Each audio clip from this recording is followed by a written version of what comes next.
Yeah, yeah, yeah. Huh. Yeah. It's percolating. Good morning. Yeah. Good morning to the people on Facebook. Good morning to the people on IG. Good morning to the people on the YouTube. Good morning to the people on LinkedIn and Twitter too. Percolating. Get a vibe, stay ready. Truth in the cup, keep it strong, keep it steady. Pull up a chair, yeah. Take a sip with me. Good morning, good people. Java with Jimmy. Good Morning. Good morning. Yeah, the love percolating. Vibe percolating. Java with Jimmy. Good morning, that morning. Good morning. Yeah, yeah, yeah. Good morning. Yeah, the love. Vibe percolating. Yeah, Java with Jimmy. Good morning. That morning. Percolating. Yeah, we in it. Yeah, we in it. Good morning. Good morning. Java with Jimmy. Percolating. Yeah, we in it. Yeah, we in it. Good morning. Good morning. Java with Jimmy.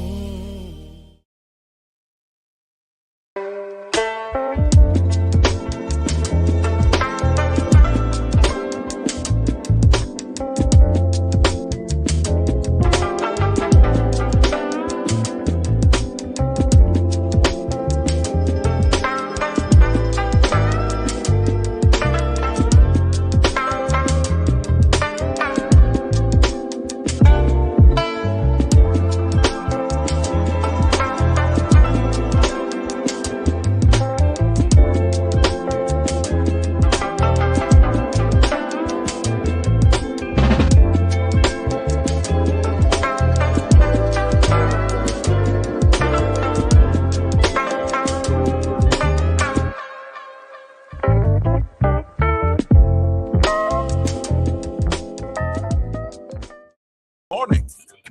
Welcome to the Java Cafe, Java fam. Good morning, everybody. Yeah, it's still good morning. We're about an hour behind our usual time this morning, so it is good morning. Welcome to the Java Cafe every morning. Thank all of you for being with us. I'm going to do my usual favor and ask you all to go ahead and share this episode because and I name this often, but I think I'm going to stop doing it. We are very intentional, and the Mental Health Monday and holding space for mental health topics is important. And deaths in our community, how we're portrayed as Black and brown people in the media, in reference to our Congresswoman and her spouse, that there's a lot of media chatter going on, to the understanding the last time I had our guests with us around intentionality to remove people from this country and those that were born here and ancestors or of the ancestors that contributed to building this country. There's a lot that we deal with in the Black community. And with that, it is important to understand and move in what we would call trauma-informed care. However, some years ago, a young lady that I used to work with by the name of Shauna Ruglis sent me an article that talked about seeing ourselves beyond our trauma. Jimmy, what are you talking about? Today, we're going to talk about community wellness. We'll spend 25% of the time being real, naming what we may feel, as a lot of us classify, and it's unfortunately become as real as it is. And because it is so prevalent in our community, the word my trauma and trauma has become almost trendy and sort of sexy like, if you get my drift. And that is real.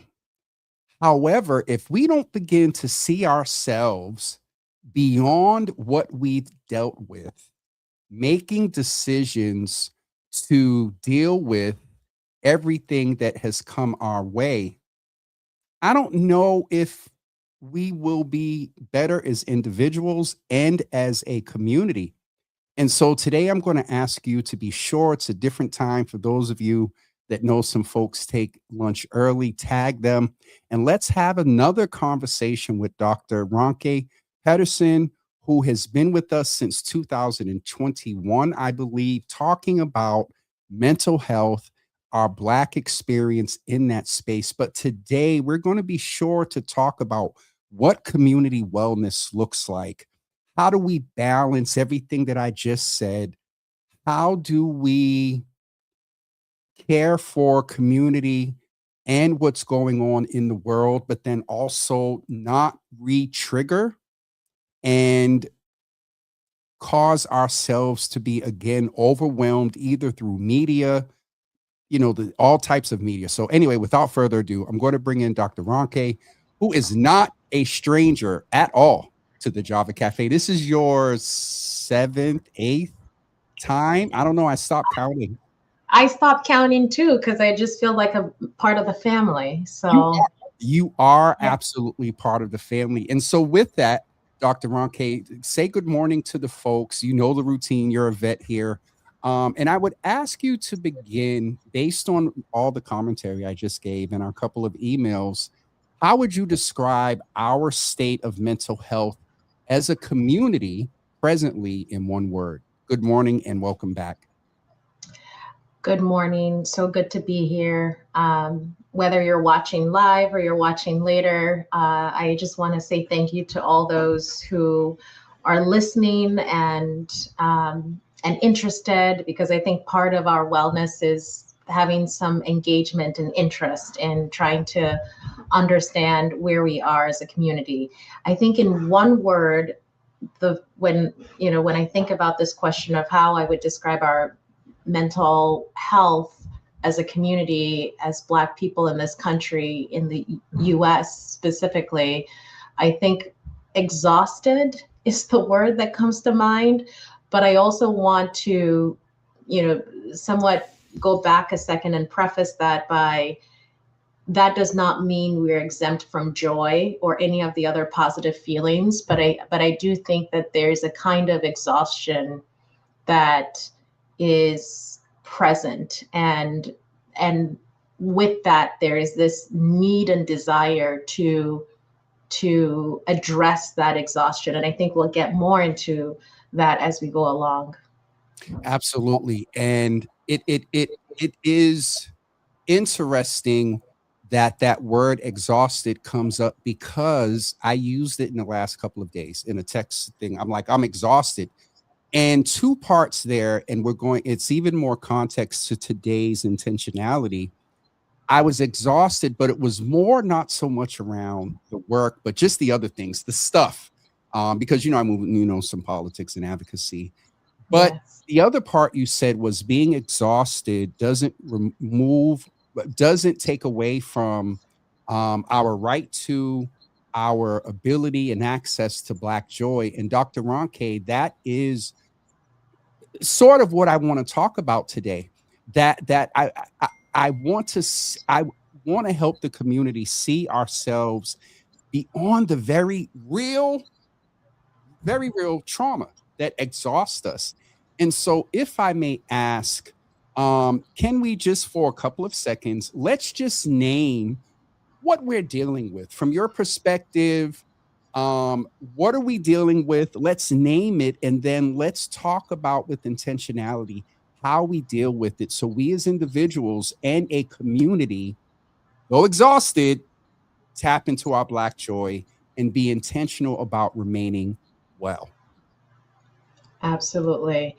And it's sort of where does one start, right, with a question like that? I know firsthand, because of how engaged you are and all of the amazing and wonderful work you do in the community, you're front line, to seeing what's going on, for people in the community.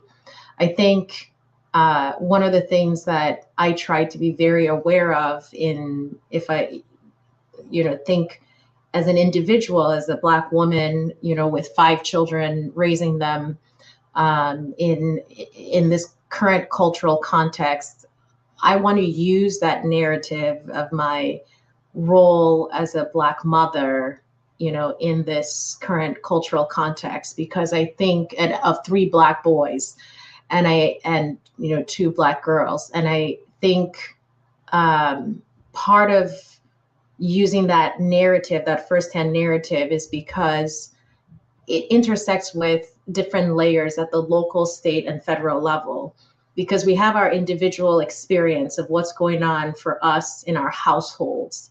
And one of the things that happens to us in our households is we intersect with all those levels, whether that's, you're a Black mother who benefits from SNAP, and that's come under attack, or,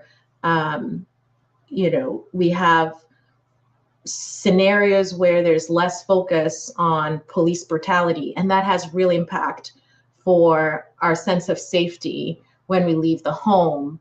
So that's what's really difficult about being Black in America, right? Like that it's so difficult to just say, okay, I'm just going to mind my own business, because that's what Black people have been doing in this country for hundreds of years, is trying to mind their own business and do their own business and build their own businesses and thrive. And I think there is always this external pressure to not thrive, to attack all the little things that one tries to build. So as a Black woman, as a Black mother, I think whatever identities you attach to yourself as a person, that might be one of the first steps to thinking, okay, how do I enter into the world? And acknowledging that you can't take away those difficulties that come with, how you enter into the world. I have a 13-year-old Black son. I had an experience where a police officer assumed he was a lot older, than he was, because he's almost 6 feet tall. So I have to teach him that this is how you engage with the world. And going back to that federal, state, local level, and how we have to intersect with those things, regardless of what's going on in our, specific environment, is the trauma that we're talking about. There's no way to get away from the stories about Nolan Wells and the trauma that comes with that, the stories about, Cyrus, Carmack, Belton. There's no way to get away from those things and to decide, what do I do with that information? My individual experience is one thing, but then this sort of larger context, that's one of the reasons why when people come from outside, outside of the US into the US, there is this confusion about why do people sort of cohesively talk about the Black community? Why is it that people identify in this way with an entire group of people based on their race? And it has so much to do with this shared lived experience that no matter what social strata you're in, it's an illusion to think you can get away from it. It's interesting, Dr. Ronke, that you talk about what you named there, reality. These are the realities. You mentioned SNAP. That is, EBT, which is lens from poverty. You mentioned your 13-year-old, that often as Black and brown men, we can appear to be older than what we are due to our stature. There's a level of racism there. There's a level also of the Black experience of dealing with law enforcement. And you named the federal, state, and local level of the impact of the realities of what we're dealing with. In that vein, Dr. Ronke, there's our individual experience of the things we're still talking about, the reality, and then we're going to move to how we deal with this to stay well. There's our individual experience, like you said, in the household. Then there's sort of, those that are in our circle and close to us. We didn't know the person, but our friend experienced the transition of a loved one. There's that sort of first tier peripheral. Then there's the second tier with, I didn't know Nolan, but and it just trying to hit me in real time. I didn't know Nolan. That's an impact, because we're constantly, and so this is the reality. With that, in this vein of community wellness, where do we find balance? I guess beyond that first tier of individual, where do we find balance to a simply saying logging off, to checking out, to acknowledging, saying the traditional thoughts and prayers that are sincere? How do we balance taking care of ourselves without feeling inhumane by not, oh, I just thought about this, by not moving in the trauma bond? Dr. Ronke, that thing just hit me. That thing just hit me. Oh, that, you know, yeah, yeah. Oh, that, and I think that is sort of the, not additive. So I'm not talking about like 1 + 1 + 1, but I'm talking about, if anyone remembers from their high school math, like 2 to the power of 100, right? So it's like Exponents. Yes, exactly. Exponential. So not, there we go. We just had our math lesson. So for the community, but not 1 + 1 + 1, because it takes a while for that to add up. But what it is, you know, that trauma bond is where the exhaustion comes from, right? Because there's a kind of, you can't look away. Because for me, if I look away from what's happening with Nolan, the person who's sitting next to me is my son, who looks like Nolan. You know what I mean? So I think there's a kind of, it's hard to look away, and that is part of the deep injustice of a lot of the policies that have been created to hold Black people back in this country, and then all the progress that has been made. I'll speak specifically about the healthcare, you know, sphere, and a good example of that in the healthcare sphere is Black maternal health, and this reality that, you know, Black women are 3 times more likely. Some studies show up to 4 times more likely to die in childbirth. And there have been a number of Black physicians over the last few years who've died in childbirth, you know, for reasons that are preventable, things like preeclampsia, blood clots, things like that, that we know are preventable. And we remember that example. Hopefully I can remind people about the example of Serena Williams in the hospital, having a blood clot and not being heard, not being listened to, having to fight to be heard. And so because of those very real consequences, I think, you know, Jimmy, this is one that I want us to talk about together, because it's not just like a health expert kind of thing. It's from both ends, right? Every aspect of it. And I know you have a very strong background in the healthcare field. But I think this question about the trauma bond, the thought that comes to mind that I want you to tell me what you think too, is that you could stay in the trauma bond and just be like, woe is me, right? Or you could acknowledge, and this is usually the exercise we ask people to do in the healthcare space, is like, you acknowledge the trauma, you acknowledge what is happening, you validate your feelings. But a lot of times, if we validate our feelings and stay in it, that's when we are at higher risk for depression and anxiety and, you know, severe illness. But if we don't validate it, we're still at risk for those, you know, disorders and conditions, because our body keeps the score, right? You can't be like, oh, I didn't experience it, the truck didn't hit me, I'm just going to walk away from it. But what are your thoughts, I think, you know, thinking about that trauma bond, because you mentioned it. I'm glad that you asked me that, because this will give context to why I reached out just to do a check in Black mental health. And I don't know when or what it flipped for me that we're dealing, yes. But I guess to your point is, I agree with you that there's this term that it's okay to not be okay. and I've said this before, but when not being okay turns into, and you and I have talked about this, no shower in 5 days, you haven't eaten. If you smoke marijuana once in a while and a 50 bag lasts you for a week and now it's going in 2 days, that fifth that would last you a month is now going in a weekend.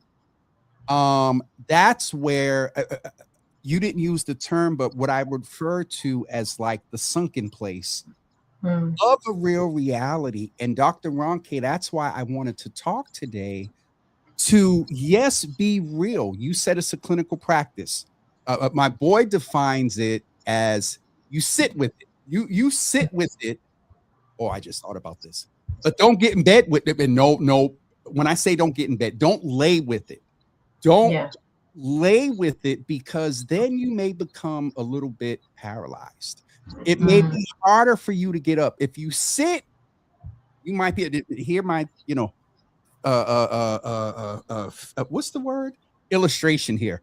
You might sit and be able to get up, but if you lay down with it, it may be harder to get up. And that brings a thing. Okay, I'm sorry. Now I'm thinking about depression and sleeping more. So that's what I want to talk about, Dr. Ronke. We've named the reality of where we are. What we just said in the past 20 or so minutes is the reality. We named it. We're here. We sat with it. We're present with it now. And I just want to also acknowledge that one of the tools is being able to deal with our individual. And then we did name that sort of peripheral context. We've sat with all of that. How, Dr. Ronke, do we move beyond the trauma bond, beyond those that are caring for us, really understanding sincerely our trauma? How do we begin to see our community wellness beyond? I don't really even know if beyond is the right word. Dealing, maybe not beyond, while dealing with the trauma for now, and maybe that will get us beyond. Where do we start? How do we now begin to be intentional about our communal wellness? Yes, absolutely. I think one first step is appreciating our individuality, that we are all different. And one of the ways racism works in this country and in healthcare is to treat us as what we call a monolith, right? To say all Black people are the same, all Black people have the same problems, all Black people, fill in the blanks. And acknowledging, and maybe acknowledging is not, quite the right word here, but owning that sense of self is important, because a lot is put on us as this is who you are. Like I've never met you, I don't know anything about you, but I'm defining you. And that's what happens, in terms of how as a society we treat Black men, how we treat Black girls in school, in the education system, where they're disciplined at very high rates compared to their peers. So I think it's important for us to sit with this idea that they don't get to define us. They don't get to define who we are. Yes, we have this collective sense of community, but that does not take away from our ability to live fully, and I'll say this in a kind of cliche way, but live fully in our greatness of who we are as people, whether that is, your role, if you're, a Black woman in your 60s and you have a role in the community and you're engaged in the community and you bring, your gifts to those around you in all of these different ways. I think being able to really celebrate all the ways that God has gifted us, and if you don't believe in God, the universe has gifted us with talent and brilliance and beauty and all of those things. And to remember that first and foremost, we are those things that God or the universe has, said we are. That's where we want to start from. Because a lot of times, because of the trauma, we completely get distracted from the beauty of our souls, of ourselves, of our family, of our children, of our parents, and not that and also that we're not perfect. We will still fight amongst ourselves, and that's okay. Like, that's what human beings do. We have issues. We misstep. Our kids misstep. If our kid gets in trouble with doing something wrong at school or wherever, to not take on that external definition of who we are and because other communities in terms of race, their kids are given permission to make mistakes. Their men are given permission to make mistakes. Their women are given permission to make mistakes. So it's not just that we're perfect, and that's the beauty of who we are, is that we're human and we have all of those layers of ourselves. So I think that's a first step of just paying attention to the fact that this kind of labeling of who we are is to take away our focus from all of that, the fullness of our personhood. And after we do that step, I think the second step is to be able to, from a place of confidence and strength, validate the experiences that we're having, our lived experiences. And may I ask, so now we're getting it, you talked about individual, seeing ourselves, not greatness. One word, two words that comes to mind is our Black excellence. On a side petty note, some of what I believe often is that's a contributor to some of the racism and the hate that we experience because of that. So that's the individual, seeing ourselves first. How do we view ourselves? And it goes back to sort of beyond trauma, or in addition.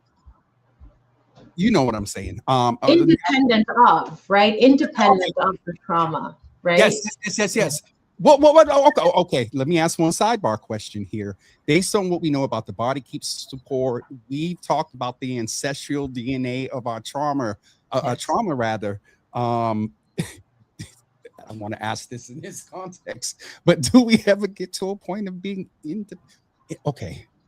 Well, no, I understand exactly what you're saying, because you're like, it's not something you can just like ignore or exit out of, or, because there's a biological basis for it. There are epigenetics where things change in the body. But I would say we talk a lot about inheriting the trauma, but we also inherited, you know what I'm going to say, right? The other side of it, right? We inherited that beauty. I'm holding off on using the word resilience because that's not my focus. My focus is not the kind of being beaten up and feeling like, oh, my body can take it. Not that. I'm talking about like in the movie Sinners, right? You inherit all of that, right? You inherit the gifts. And the gifts are tangible when it's like, okay, you're a musical talent, but the gifts are also the same gifts where you have these inventors who had nothing to invent with, yet they were able to invent, who were given no resources, no education, nothing.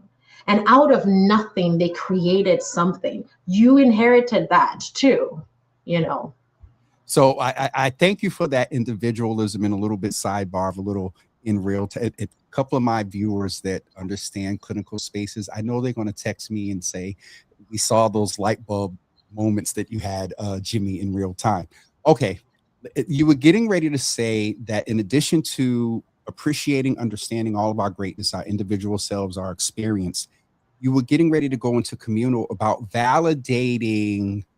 What were you going to say about validating? We now talk about sort of that peripheral of our family, and if you could focus, if you don't mind speaking to this in two tiers: the immediate family, the family, our best friends.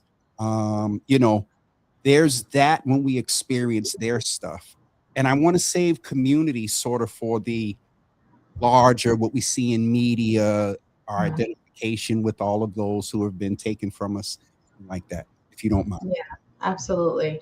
So in terms of taking care of ourselves and self-care, it's, and this is based on some of the research that's done around microaggressions and macroaggressions, that it is very important, and it also consistent with trying to manage traumatic experiences, that you acknowledge and validate the experience, because that acknowledgement and validation allows your body to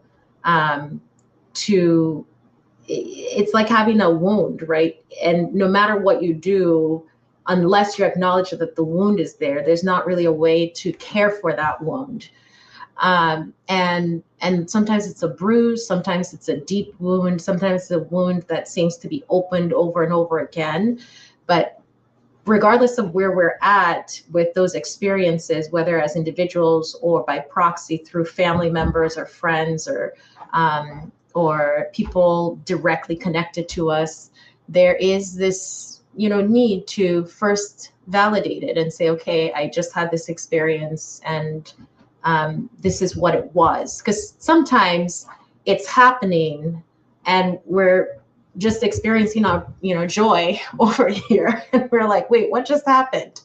And some people find themselves in situations where, and we see this, in different sectors of society, they have a great job, they're doing well, all of a sudden, they're one of the only people laid off.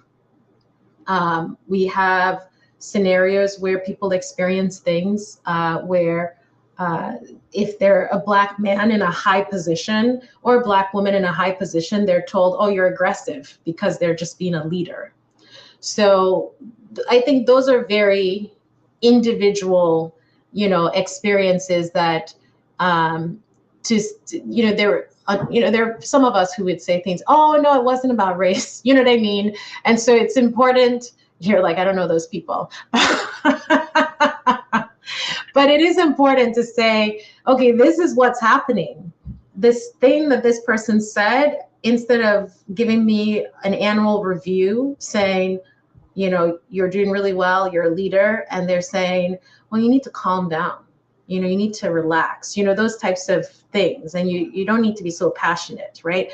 So those, even if you're not losing your job, but you're hearing these things, or you're thinking too big, you're too ambitious, you're getting, what's that thing about the shoes, like your feet or whatever, Oh, I almost had it. Go ahead. For your shoes or something like that. I forget it, but someone can Google it. But no. It's you're too big. You're thinking too big for your britches. Yes. But these people might look at this and say, oh, those are not so serious. But I think it's really important to be able to pay attention to those things, because they're like little markers, being put on us in a sense, and they weigh us down. And we have to be careful to listen for those things, or whether it's like a school interaction, the teacher is emailing you, oh, your kid has been really disruptive in class. You're like, they're 5. They're all disruptive, those types of things. So I think it's important to listen for and pay attention to and validate it. Now, the one thing that we're finding is helpful too, from a healthcare perspective, is if you can and safe, when someone puts all that stuff on you, to go back to them, if not in the moment, and in some ways to give it back. It's the simplest way I can say it. Because, but I'll give you one quick example, if there's time for a quick example on this question. Yeah, go ahead. But one quick example, and it's a very small example, but I think everyone's situation is different. But one of the things that we're trying to do less and less of as Black people, in all these different spaces that we occupy, is to know our rights and to use those rights and resources to our advantage when we can. We can't always do it, and it's not always like possible, but it's important for us to know where we have some leverage to say something or do something or put someone out there. If you have access to a Facebook profile page, of a community, and something happens, to be able to like say, okay, this happened. And it might not change the situation in the moment, but we need to start finding ways to strategically and with a knowledge base about things, put things back out there so that they're not just sitting with us. But the quick example I was going to give was I was pulled into a spot that was not quite a parking spot to pick up my kids. And a couple police officers it seemed like they were following me, but then they, went in some other direction. But at some point, as I was driving away after picking up my 3 kids from this spot, I'm pulling out, to leave. They knock on my, window and very, immediately hostile. Like, do you know you could get a $500 citation for being in this, That's spot? how they started? Yes. And again, my goal in telling this is not to trivialize more serious encounters and that sort of thing, but to say it immediately, just seeing them raise my blood pressure, right? Like I could feel my physiologic response happening because we don't immediately feel safe. I'm like, I wonder what that's like, to be around police officers and immediately feel safe. And we have very good reason, right, for some of the immediate, especially if we're in an area that we're not familiar with, right? And then the individual, the 2 of them said, again, in a very hostile way, and I said, oh, I'm picking up my kids and I wasn't staying in this spot. I was just pulling up, to pick them up. So even for a few seconds, I can't just pull up and pick them up. Yes, even for a few seconds, that was the response. And I'm thinking, here's a mom who's exhausted and tired, and Exhausted. Yeah, exhausted and tired. And it's like, of all the people you need to go and talk to, I'm not the person you need to be talking to. And I drove away and I was clearly like upset, and my kids were watching the encounter and they could see the sort of ridiculousness of the encounter, right? And the hostile tone and all of that. And I drove away. But as I was driving away, I said, they put something on me. There's something on me, right? I'm carrying a burden now, right? That's going to mess up the rest of my day and, like all of that. So I drove back and I pulled into a regular spot and I went up to them with all 3 kids. And I said, hi, this is who I am. And there's something called, racism. And I think the way you approached me, I've seen kid running through the parking lot and getting hit by a car. So the idea that I couldn't just pull up to pick them up when I see people do that all the time, I think, and I told them there's research that shows people are profiled in a certain way when they're in predominantly white neighborhoods. And I gave them the statistics of how many Black people live in this neighborhood that we're in right now.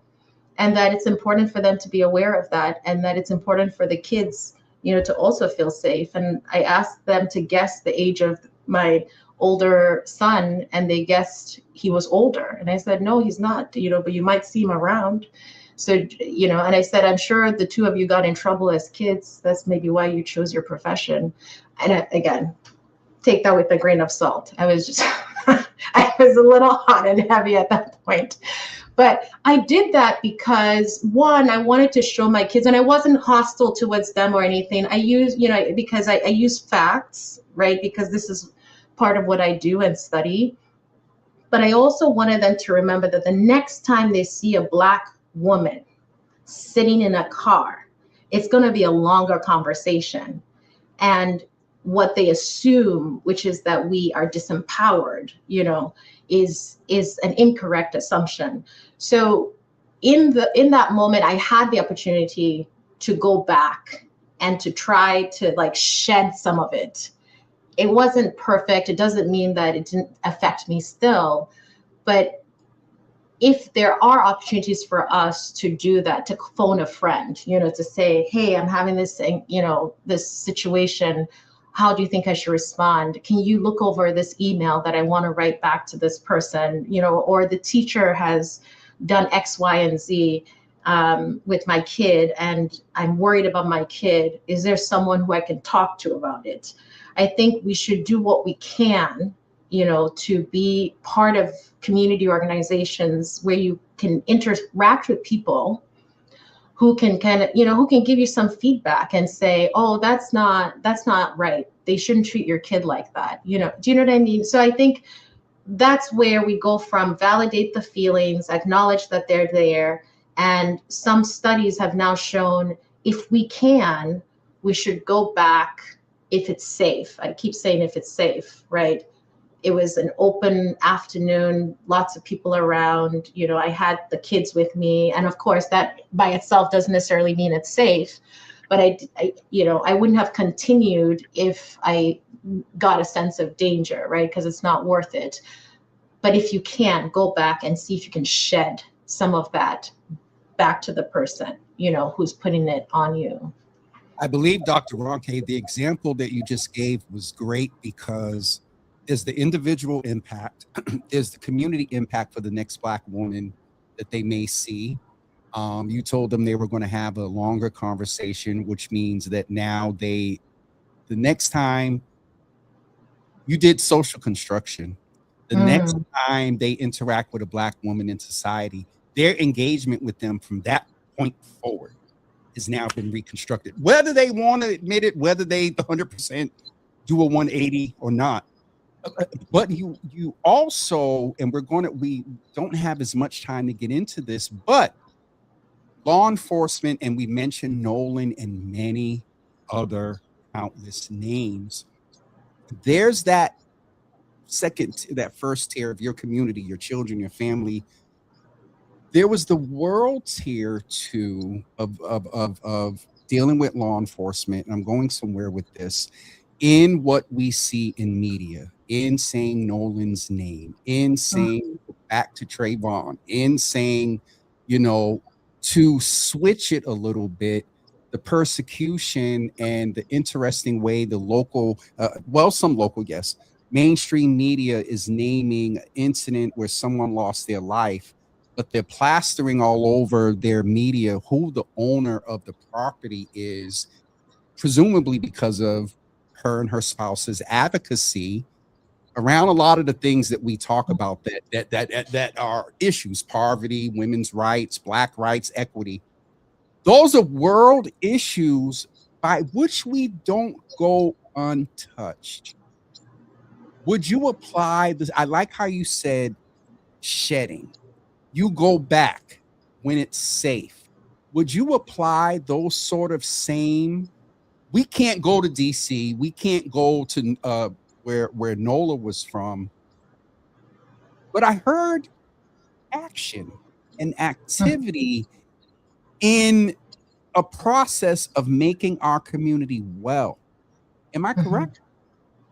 Absolutely. I think that we're not completely powerless. Okay. Okay. And that that is part of where the exhaustion comes from, because I'm like, I'm just trying to have, what did I say earlier? We're just trying to mind our own business. I was just trying to have like a normal day. And I think sometimes one of the things I think about is we are trying to, I really like the description that you gave, which I'm sure is a formal term, that sort of social reconstruction through those types of encounters. But I think where I do want sometimes to kind of tune it all out, because it's exhausting, and living our own individual lives is exhausting enough. Like, we haven't talked yet about our regular problems, that we deal with in our individual lives, relationships, dealing with. Hold on. Or lack there. Well, when you say relationship, or lack thereof. Go ahead. Sorry. Yes. Yes. No, I always appreciate the jokes in between too, because that is part of our joy. Yes. So, there is a sense in which going back is about activity, and it might not be going back to the exact same situation, but activity of some kind in some form, when we can, but to not necessarily feel the pressure that we are responsible for all of that activity, especially when it's removed from us as individuals, because I think there is also burnout, that can happen if we're like, oh, I'm going to take care of this social issue, and I'm going to take care of that social issue, and I'm going to take care of all social issues, but that there are enough of us who are plugged into different spaces at different times. And I think it is good in many ways when you think about, we are at the table in a good number of spaces and places, and my hope, and where I sort of hold on to some level of hope, is that whether God, if you believe in God, or the universe, is for the oppressed. So there's not very many religions out there that say whatever deity we're talking about is not for the oppressed. But in particular, at least for me, in my faith background, that as the one and the ones of us, all in our community who are going through all of these different things, that we have to remember that we're on the side of truth and justice. And that's part of what the civil rights movement was about, right? That we're on the side, like if we were kind of like, there are two sides, to this, and there's like two answers, it's like, no, we're on the side of, we're trying to protect our children. It's usually Black people who are most engaged when it comes to things like what was happening with the genocide, or what is happening with the genocide in Gaza. There's a reason why Black people are the ones who, I think the pastors in Massachusetts came together to put out statements, early on, before it was popular to do, right? And so the reason for that is because so if you're fighting for something and you're kind of like, well, I'm fighting for this and I'm not sure if it's if I'm truly on the right side, you are on the right side. So your action is being produced from a place of truth and justice, and that, in itself is, I think, an affirmation. It goes back to the foundation. Now, I'll be honest, a part of, and you'll appreciate this, because I remember you saying stuff like this. Now, we talked about our community being well, and the process of that is us doing what? Some more work. And because usually that's something that you would say, now, Jimmy, and that now it is more work on us. But I love how you frame that in the fact, and I think about City Councilor, who I think is an example right now of, I'm not laughing at, but you used the word exhaustion. I don't know if you heard City Councilor Julia Mejia had to be taken out of City Hall because of dehydration and exhaustion. And so, you know what I mean? It's more on us. But my point there, naming her, was she always talks about stepping into your power. And that is, I can't think, it's powerful. It reignites that we're doing something, if you will. I think one of the I'm thinking about this in real time. One of the frustrations is when we see the world events, we feel powerless because we can't go hug Nolan's mother. We can't, necessarily go back in a safe space and confront the racists that are on the post, about our congressman. So I love how you helped me to see that the action is contributing to our community's self-care. We're protecting it.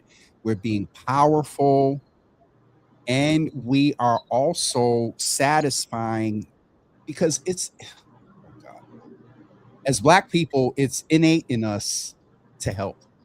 It's Mm. it just is. We can't sit idly by and see injustices. It just, for whatever reason, Maybe that's also through the DNA, right? that's the piece that is, and I'll end this part with this, is that is a way of saying that we often say that a lot of what has been achieved in this country around civil rights, equity, and whatnot has been on the backs of Black people. Mm. And so, I mean, that's a whole segment by itself, right? The sense of every community in this country that has experienced oppression outside of the Black community has used the language and literature and work that was built out of the Black community getting its own liberation. Every community uses the work that usually that would be considered intellectual property, but that's a whole nother thing. in this case, no, IP is very important. I had to renegotiate a contract lately where they was like 100% ownership. I said, mm-mm. I said we can do 50-50, but that's a whole nother concept. Dr. Yeah. Ronke, you talked Can about. I just say one last thing about that? That rest is something I just want to highlight. We were on the same page, so let me frame it and set you up. So I want to put this question in because I want people to start everything that we talked about, the tools you gave us for a quick review. Remember, I'll go back to what the mother said to T'Challa when Killmonger was winning. Remember who you, was it Killmonger or the other one? Remember who you are. Remember who you are. Show him who you are. Something like who you are. But remember or show who you are through action. Yeah. And safe can also be defined by when you are in a mentally safe and physically safe place to go back and actionable to address issues. And in all of that, recognizing that exercising your power is a form of Black joy, but as well as you were getting ready to say, take rest. Audience, while Dr. Ronke is closing us out around taking rest, and I'm sure Black joy will come there, I want us to also end, and I'll put them on so Dr. Ronke can see them as well, is how do you imagine yourself healed? What do you look like healed? Let's end in that Black joy, independent of our trauma. I think we settled on independent of our trauma. What do we look like healed? Dr. Ronke, Black joy, rest. Let's go. Having a robust toolbox of knowing exactly what your resources are and being able to name them. So if your resource includes seeing a therapist, if your resource includes having some form of coaching or an advisor, to support you in whatever endeavor you're doing, making sure you can picture and do some what we call like mentalizing, like picture in your mind that toolbox, that treasure box. You could even create it almost looking like a treasure box, and what's in that treasure box, and fortifying that treasure box and making sure you know what you need in there for you as an individual, for you and your family. And that includes simple things like making sure you're maintaining contact with friends and people who care about you, who see you as you are. It might include medications. It might include antidepressants. It might include anti-anxiety medications. It might include a spa day if you can afford it. It might include having, taking turns with the people around you, getting massages from each other, or planning a girls' night out or a boys' night out or whatever. So I think it's really important to fortify your toolbox in terms of your mental health as a first priority. And in that toolbox, part of what that toolbox is built around is rest. What do you need to recharge? We operate like machines. Like if you run a car battery endlessly, the only thing it's going to do is die. So we have to really respect the body that we were given and make sure we're taking care of it. We know certain illnesses are more prevalent in our community for different reasons. Making sure we're educating ourselves about those things, we're getting checkups, we're going and doing screenings, and that we deserve that. And I think having a fortified toolbox is a very important thing. Making sure you register as much as you can, meditate on this idea that you deserve rest. It's not that you need rest, or you want rest, but you also deserve it. And taking advantage of rest when you can. So I think, and in terms of using your voice, because you mentioned Representative Presley and the news that came out, about her. And I do want to, acknowledge that, because I saw the story and it's all these interesting outlets, right, that tend to carry those stories and leave things out and kind of let people run amok with their thoughts on things. But I own a rental property, and I have never seen a scenario in which one is responsible for what happens in, a business place like that, or trying to connect things and do gymnastics to connect things. So that's how I read it. And I think we have to keep speaking up about those things in different spaces, like when they come up, to be able to shut down, ways in which they try to sort of taint people who are highly qualified doing the job of protecting the rights of oppressed people, Black people, which is at the core of Representative Presley's focus. She's a protector, and she does it very well and very effectively. So when they can't hit someone like that in a legitimate way, I think the next step is to just try and make up things, right? And connect them to things. So we can say those things, we can write those things. If I had the time, which I don't necessarily have the time, I would be like writing an op-ed about it. Do you know what I mean? So I think we have the ability to like put action out there. We put it out there, and we protect our own, and we speak truth around our own, and that's our power. That's you said the word truth again, and that's the thing, Dr. Ronke, that if we stand on about the truth about ourselves, the truth about others, which includes our peripheral first tier, and then the truth about the realities of the world, take action, protect ourselves, step in and out when we need to, as we need to, then those are contributors to making our community well. This conversation about wellness now originated in this space in 2020 with COVID, and we've been nonstop. And Dr. Ronke, I think I said this to you before, as of late, what's anticipated to come toward the end of this year, post, when things from the big, beautiful bill, you mentioned healthcare, go into play,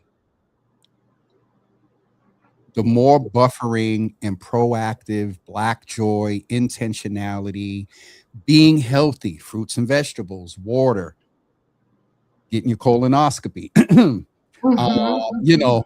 those are prostate cancer screening. Yeah, I did that. I did the PCA, PSA. I did that. It's very simple, right? It's a very simple. It is. Now the colonoscopy, that's a whole nother thing. Yeah. That has been a work in progress, I think, since Dr. Lee grabbed me at the health fair, 26, 25, 20. Anyway, pray for me. But being healthy in all seriousness is a part of that. And so I'll be honest, there's a complicated simplicity of what we delved into today. You know what I mean? And it is as basic for some as it may seem to do this, for some it is not. And that's where keeping the perspective of a well community kind of absorbs the 6, 7 of the 7 that are doing what they can, protecting their peace, being individuals, and then the 6 that are dealing. That 7 fortifies us as a well community and village. So, Dr. Ronke, thank you. I just took that breath that I'm a little bit exhausted, but in a good way, because this after, and thank you for acknowledging. We may not have, there's more numbers in the afterwatch. And people actually have the ability to go back and say, hey, what did she say? Let me rewind and listen to that again. So thank you, because I believe that social construction piece. If you look up a guy called Professor Cuff Ferguson out of UMass, he taught that class on social construction. And that thing, Dr. Ronke, subconsciously is probably a foundation for this platform. Every conversation reconstructs society. The next time anybody listens to anything that they heard us discuss, those police officers, they ain't never going to be the same in those interactions with a Black woman. Never. 20 years from now. Never. So thank you on many levels. Thank you so much. It's been a pleasure sharing the space with you as always. Thank you so much for inviting me. Yes, ma'am. And get a babysitter on September 10th, and you and your husband come, because there's an event happening around Black Joy, and you have to be there, Dr. Ronke. September 10th. I'll keep that in mind. I'm going to put it on my calendar right now. All right. Dr. Ronke, thank you. Folks, I hope that today you all, because if Carlos or others were watching, I know I'm going to get texts talk about, oh, I seen you have a what does he call it? Breakthrough in real time. Yeah, there was a couple. He enjoys them too. I think Dr. Ronke is intentional often about those. We're going to get ready to wrap up. We will tomorrow continue a healthy conversation. We are chatting with Mr. Eugene Barrows from the Boston Department of Boston Public Health Boston Public Health Commission. And in all transparency, I was supposed to be there 4 minutes ago for a meeting for the men's health focus, but I thought it was important that we talk with Dr. Ronke at a later hour when she was available.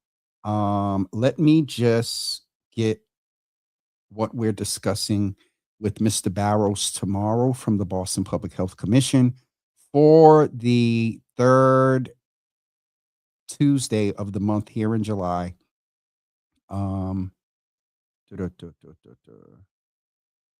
This is not the one.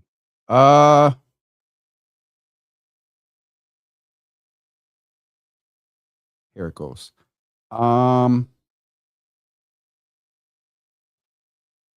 We are going to talk about I'm not making light of, but we're a little bit behind the curve, or maybe because of what happened last week, we're discussing this. We're going to talk about their campaign called Breathe Easy and our Window Guards program. Interestingly, so we had the incident last week. It is summertime. We've had a lot of heat waves. And so those with respiratory issues, those that are dealing with asthma, that is important as well. And then I saw last week that unfortunately a young child, and my family experienced this with my nephew, who thank God had no residual effects, children falling out the window. There was a period about 20 some odd years ago that it was happening like every other week. And so they were going to talk with the Boston Public Health Commission about both of those campaigns for your Healthy Java on tomorrow for July, the 3rd Tuesday in July's Cup of Brew. That's it for me today, everyone. Thank you all for being here. On Wednesday, before I go, Brother Neil Poole will be with us from Verbal Fabric. He's been with us before about the great event that they have at the Martini Hat Show up in Hyde Park. And so that event is taking place very soon. We've been a supporter of it since its inception. And so Brother Neil reached out, and of course, we're going to have him come speak with us on Wednesday at 10 a.m. And tomorrow, again, your Healthy Java at 10 a.m. as well. We will see you guys tomorrow at 10 a.m. It is on social media, so I will mention it. Please continue to keep the Sumner family in your prayers. Our brother Chris's service is on Friday. And so our brother Matt Thompson and many from many different avenues of youth work, ministry, church, we are going to celebrate the life of B. Christopher Sumner. Speaking of that, I also wanted to solicit your prayers for a young man that, without, I think, a lot of his trailblazing, it would not be possible for me to be here today in this space. There are very few Black and brown men in the media space here in Boston, and one of those men is Alberto Vassallo. Alberto lost his mother on last week, and her name was Flor M. Vassallo. She was born on February 15th, 1937, and she became an ancestor to he and his family on January 17th, just 3 days ago. And we are soliciting your prayers for our good brother. The service will be taking place Saturday, July 25th at 11 a.m. at St. Anthony's, and I corresponded with him, and he is in good spirits, but please keep the Vassallo family in your prayers as well, also the Sumners.